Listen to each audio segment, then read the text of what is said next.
படைப்புகள் வந்து எப்போவுமே எந்த எதிர்பார்ப்பும் இல்லாம இயல்பாவே சொல்லுவாங்க இல்லையா, ஒரு நல்ல கவிதை வந்து அதுவே தன்னை எழுதிக்கும் ம், அப்படின்னு ம். சொல்ற மாதிரி தான். அந்த நேரத்துல நமக்கு அதை பத்தின எந்த ஒரு யூகங்களுமோ எக்ஸ்பெக்டேஷனுமோ இருக்காது. வட்டி முதலும் எழுத ஆரம்பிக்கிற டைம் வந்து நான் பர்சனலாக லைஃப்பில் ரொம்ப டவுனாக இருந்த டைம் அது. ஓகே. நான் என்னுடைய முதல் படம் ஆரம்பித்து அந்த படம் வந்து அதுக்கப்புறம் நடக்கலை. ஒரு இடத்துல அந்த படம் ட்ராப் ஆயிடுச்சு. ஸோ முதல் படமே ட்ராப் ஆன ஒரு சூழலில் அடுத்து என்ன அப்படிங்கிற ஒரு விஷயங்கள் பர்சனலாகவும் எனக்கு வந்து எனக்கு இருந்த பழக்கங்கள், குடி மாதிரியான விஷயங்கள் அதையெல்லாம் விட்டுட்டு இருந்த ஒரு டைம்.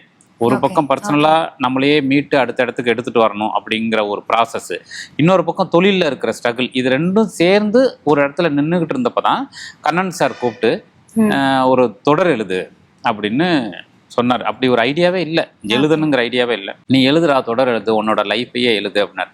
நம்ம லைஃப்பில் எழுதுறதுக்கு என்ன இருக்குது, இப்போ அது எழுதுனாலும் எத்தனை வாரம் எழுத முடியும் அப்படிங்கிறது தான் எனக்கு இருந்தது.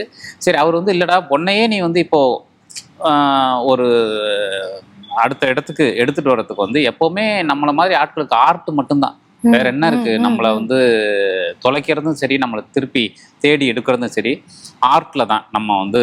ஸோ அதனால் நம்ம திரும்ப உன்னையே நீ ரெஃப்ரெஷ் பண்ணிக்கிறதுக்கு நீ எழுது அப்படின்னாரு. ஸோ அப்படி இது ஆரம்பித்தது தான் வட்டி முதலம்.